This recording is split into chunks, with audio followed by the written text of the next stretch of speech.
Hello, my name is Rebecca Moreno, and I will be doing my dark side presentation on the topic of personal online privacy. Now, to begin, why is personal online privacy important? Well, according to StaySafeOnline.org, in today's world, everyone is digitally connected and must think about safety and security both online and offline. It is vital that we take precautions for personal online privacy in order to help us stay safe online. Now let's go into some specific ways to secure personal online privacy. One way is using a virtual private network, also known as VPN. Another way is to avoid unsecure Wi-Fi networks while browsing the internet. Keep your social media private. And lastly, secure your devices with a unique passcode. Now going into virtual private network, also known as VPN, a VPN is typically a paid service that keeps your web browsing secure and private over public Wi-Fi hotspots, according to Ian Paul. VPNs provide users with a peace of mind that their browsing habits and personal information will remain safely secure. One of the most important skills that any technology user should have is the ability to use their virtual private network in order to protect all areas of their privacy that is online. Now, while most secure virtual private networks do require a paid subscription, there are a few free options out there that can still provide us with an excellent resource in keeping our online information safe. Now, just to reiterate, a VPN will provide you with an encrypted connection to safely browse the internet however you desire. And here's a visual just to let you look at what VPN looks like. Now let's go into the topic of avoiding unsecure Wi-Fi networks. Now, according to StaySafeOnline.org, public wireless networks and hotspots are not secure, which means that anyone could potentially see what you're doing on your mobile device while you're connected.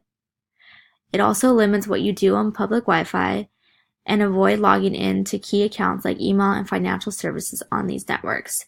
Now, this is something that's very important to know, that whatever you're browsing on online when you're using public Wi-Fi, such as your bank account statements, like they say, your email, important accounts that have a lot of personal information, anyone can potentially see that information if you're not using, say, a VPN. That's going to help protect other users getting that information.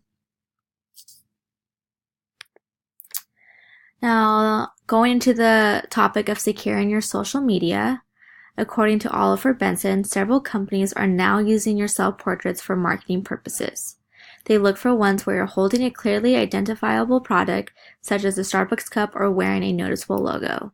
So for an example, if you post a picture of yourself with the Starbucks cup and tag Starbucks on it, potentially Starbucks can use your photo for their own marketing purposes. That's why it's very important that you are having your social networks on private, because there's no laws currently existing that explicitly prevent the misuse of your photos by a third party. And it's important to know that your photos are for you only and not for marketers. So for example, as teachers, we have to be very careful on posting pictures of students in our photos, such as, their names, anything that's identifying them, because potentially having photos of them online isn't very secure, because anyone can get a hold of those photos, and we don't want them to get into the hands of a really bad user or an unsafe website.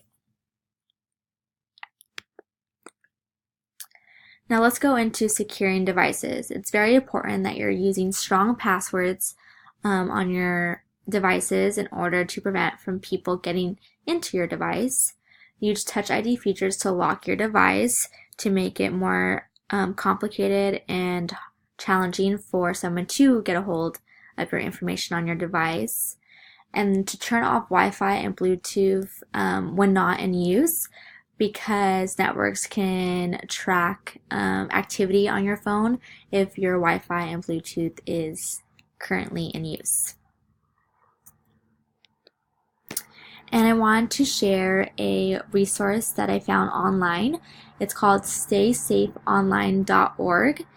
And this right here, it tells you how you can manage your privacy settings on specific websites such as social networks like with Facebook, Instagram, search engines, even on your mobile devices, on email.